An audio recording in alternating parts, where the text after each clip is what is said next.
Ya, saudara-saudara, kali ini saya ada di mana ini ya, di situs Bogo Prada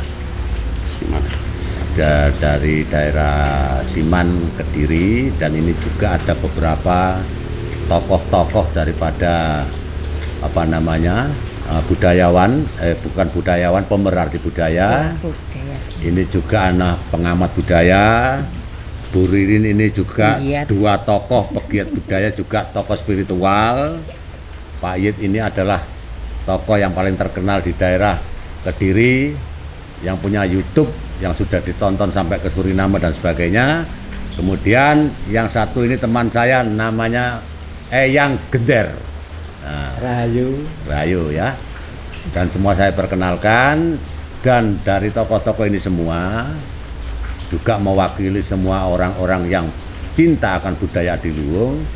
Ini mencoba untuk menguraikan tentang sejarah Bogo Prada.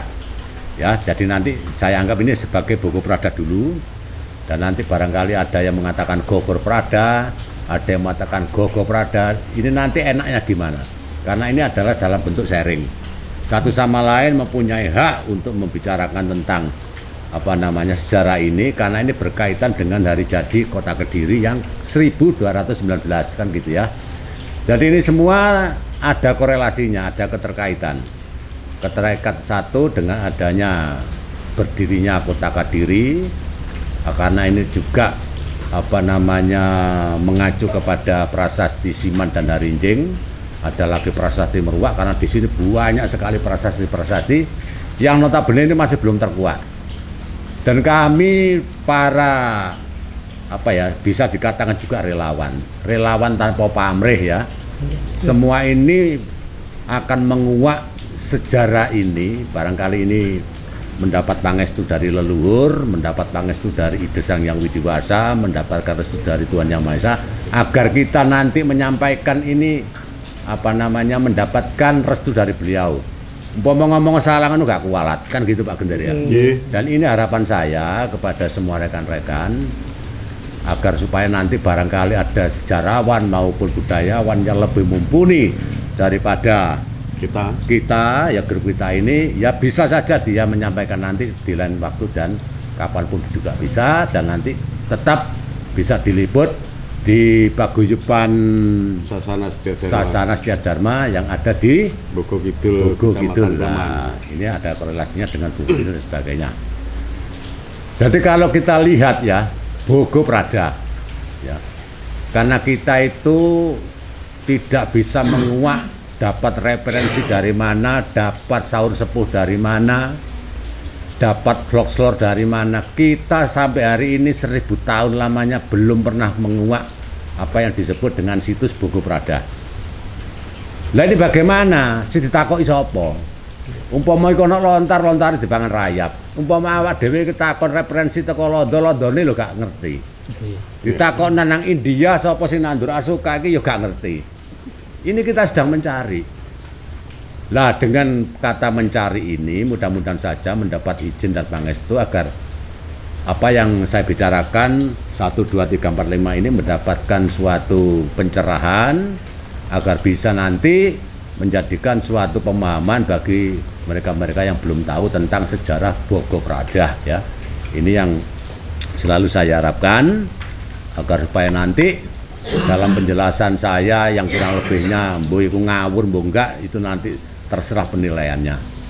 Jadi kalau kita lihat ya, dari 1000 tahun yang lalu, Kediri pada waktu dipimpin oleh raja-raja yang terkenal seperti Jaya Katuang, Kameswara I sampai Jayabaya, itu semua ada di Kediri. Jadi Kediri ini yang notabene adalah embrio daripada kerajaan-kerajaan yang ada di Nusantara. Disinilah tempatnya. Dan Boko Prada ini adalah suatu saksi sejarah karena ini ditandai dengan adanya pohon Ashoka yang notabene pada waktu pohon Ashoka itu ditanamkan saya juga tidak tahu. Tapi ini saksi sejarah. Inilah yang saya tanyakan nanti. Jadi Boko Prada, kembali kepada Boko Prada. Kalau dalam dinasti Kadiri atau Kediri yang menjadi raja, yang terkenal itu ada 3 empu. 1 Empu Barada atau Empu Prada, Empu Panulo, ya, Empu Kanwa, kemudian yang disebut juga Empu Donopuro yang mengarang kitab Dahanapura, peperangan antara Jenggolo dan Kediri. Jadi banyak empu-empu di sini dan ahli-ahli sastra semua, ahli spiritual, ya. Jadi di sini bisa kita lihat dengan aura alam yang begitu menyejukkan. Kalau sudah masuk di sini, wong susah dadi bunga dan sebagainya. Ini karena aura-aura positif yang menaungi kita semua. Saya masuk di sini rasanya hati ayam. Semua saya bisa merasakan. Saya masuk kemana-mana tidak seperti di sini. Anginnya sumilir, sejuk dengan gemericiknya air hujan mendung dan tidak ada sesuatu yang mengganjal di hati saya dan semua rekan-rekan saya ini. Jadi kalau kita berbicara tentang Boko Prada, karena di sini itu tidak jauh, kurang lebih 3 sampai 4 km di sini ada namanya Desa Bugo. Dan ini dari toponim nama Bugo itu sendiri pasti ada keterkaitan dengan apa yang disebut dengan Boko Prada. Kalau Prada sudah jelas, pada zaman Kediri yang terkenal sebagai Bagawanta, yang sejajar dengan Bagawanta Tabari, yang notabene yang bisa memberikan tanah perdikan sampai menjadi Kediri kan berasal dari Bagawanta Tabari. Ya di situ juga ada Arja ya, Bagawanta Tabari. Ini tidak bisa terlepas, semua itu ada keterkaitan. Oleh karena Empu Barada itu seorang Bagawanta, seorang ahli sastra, seorang juga dikabarkan seorang resi yang beraliran Mahayana. Ibaratnya ini. Kalau Mahayana, Budayana, Hinayana ini korelasinya memang erat dengan agama Buddha. Ya, jadi kita tidak ngawur ya. Kita itu tidak ngawur membuka sejarah walaupun saya tidak punya referensi dari manapun. Dari toponim daerah bisa kita baca. Siapa Barada yang sebenarnya? Seorang Bagawanta Buddhis. Jadi kalau ini dulu memang ini pasraman agung dari agama Buddha. Karena apa? Ditandai dengan saksi sejarah. Di sini ada tanaman pohon Ashoka. Jadi ini sudah cocok sekali. Dalam era Cokromanggilingan, kabeh menungso iku mari jampolan buale mana itu kan Cokromanggiling. Ini sudah kodrat alam. Kalau 1000 tahun yang lalu ini menjadi pasraman agung Empu Barada, sekarang juga dibangun kembali lagi. Nah ini untuk orang Jawa, ojo heran, ojo gumun. Kabeh itu prosesi Cokromanggilingan. Gitu loh, manusia juga Cokromanggilingan. Inilah proses. Jadi kembali lagi kepada apa yang sudah saya sebutkan sebagai Boko Prada, karena di sini ada toponim Boga itu bahasa Sanskrit. Apa Boga itu? Boga itu bukan berarti tata boga, bukan. Boga dalam arti Dewan Negari. Boga itu menyendiri dalam kontemplasi menyendiri, itu boga. Lah ini kalau dikaitkan dengan Sang Hyang Ismaya, itu juga bisa dikatakan mendapat predikat Eyang Bugo Sampil. Artinya gak lanang gak wedok. Nah, ngoten Pak Gender. Nggih. Nah, ini loh. Baik prediksiku ngawur terserah, ngono lho. Aku dhewe kan gak ono acuane ya. Tapi saya melihat aja sampai Bogor jadi Bogor, Bogor jadi Gogor, karena urusannya karo naik macan. Lah ini Gogor Prada, gak ono urusannya ambek Gogor naik macan, gak ono blas.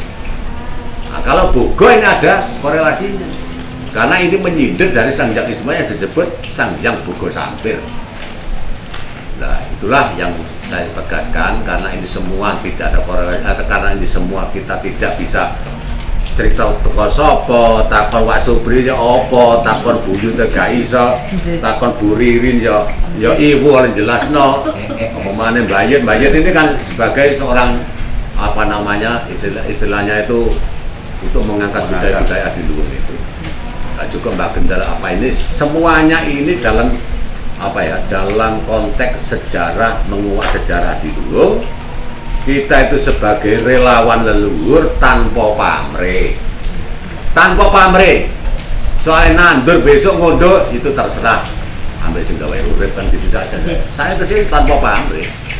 Ojo mari ngono rene njaluk bensin gue waduh iki. Nah, kembali kepada Mubarada, kembali kepada Bagawan, apa yang disebut dengan Bagawan Ras Banjari Bambari. Itu semua korelasinya tidak bisa lepas dari tanah.